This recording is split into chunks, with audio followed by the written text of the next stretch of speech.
श्री स्वामी समर्थांचे करा 11 गुरुवारचे व्रत. सर्व अशक्य इच्छाही होतील पूर्ण.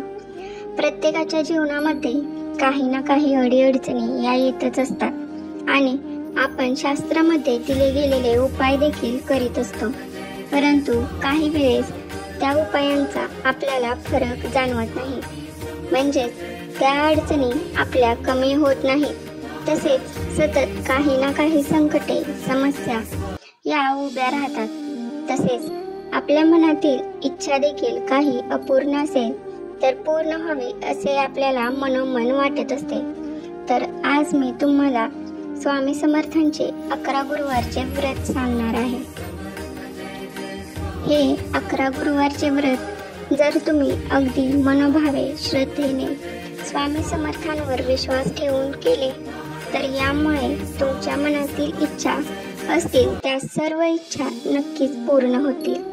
तर हे 11 गुरुवारचे व्रत कसे करायचे हे आपण आता जाणून घेऊयात. तर मित्रांनो, तुम्ही 11 गुरुवारचे व्रत हे कोणत्याही गुरुवारपासून चालू करायचे आहे. यासाठी आपल्याला कोणत्याही पोथीची देखील आवश्यकता नाही. तर तुम्ही गुरुवारी पहाटे लवकर उठून स्वच्छ स्नान वगैरे करून देवघरासमोर स्वामींच्या मूर्तीसमोर बसायचे आहे. दिवा, अगरबत्ती, आपली विधिवत दररोजची देवपूजा आहे ही देवपूजा करून घ्यायची आहे. नंतर स्वामींना हात जोडून तुम्ही प्रार्थना करायची आहे. आपल्या ज्या काही अडीअडचणी असतील, समस्या असतील, संकटे असतील किंवा ज्या काही इच्छा पूर्ण व्हाव्यात असे वाटत असेल तर त्या इच्छा स्वामींना सांगायच्या आहेत आणि मनोभावे स्वामींना नमस्कार करायचा आहे. आणि गुरुवारच्या दिवशी तुम्ही उपवास करायचा आहे.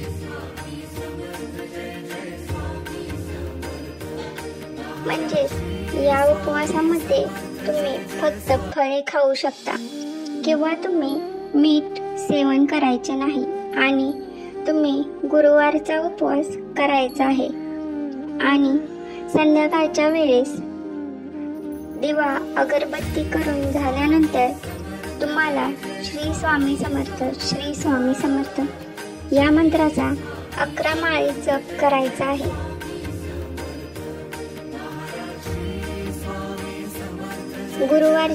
गुरुवारचे व्रत करण्यासाठी आपल्याला कोणत्याही पोथीची अजिबात आवश्यकता नाही. फक्त तुम्ही सकाळी देवपूजा झाल्यानंतर स्वामींसमोर बसून प्रार्थना करायची आणि संध्याकाळी श्री स्वामी समर्थ या मंत्राचा 11 माळी जप करायचा आहे. तसे तुम्हाला 11 गुरुवार करायचे आहेत. जर तुम्हाला 11 गुरुवारच्या या व्रतामध्ये एखाद्या गुरुवारी काही अडचण आली तर तुम्ही त्या दिवशी फक्त उपवास करायचा आहे. त्या दिवशी तुम्ही स्वामींना प्रार्थना करायची नाही किंवा मंत्राचा जप देखील करायचा नाही. फक्त त्या दिवशी तुम्ही उपवास करायचा आणि तो गुरुवार ते आपल्याला 11 गुरुवारच्या व्रतामध्ये अजिबात धरायचा नाही.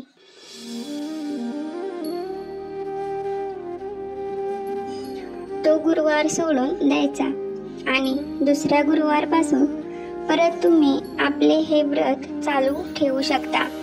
असे तुम्हाला सलग 11 गुरुवार करायचे आहे आणि स्वामींना या गुरुवारच्या व्रतामध्ये कोणत्याही प्रकारची अडचण येऊ नये आणि हे माझे व्रत पूर्ण व्हावे अशी प्रार्थना देखील करायची आहे.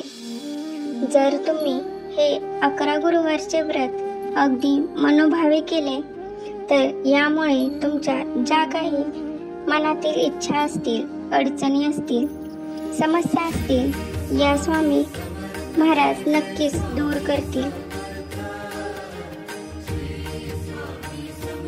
तुम्हाला देखील स्वामी समर्थांचे अनुभव येतील. तर असे हे स्वामींचे 11 गुरुवारचे व्रत तुम्ही अवश्य करून पहा.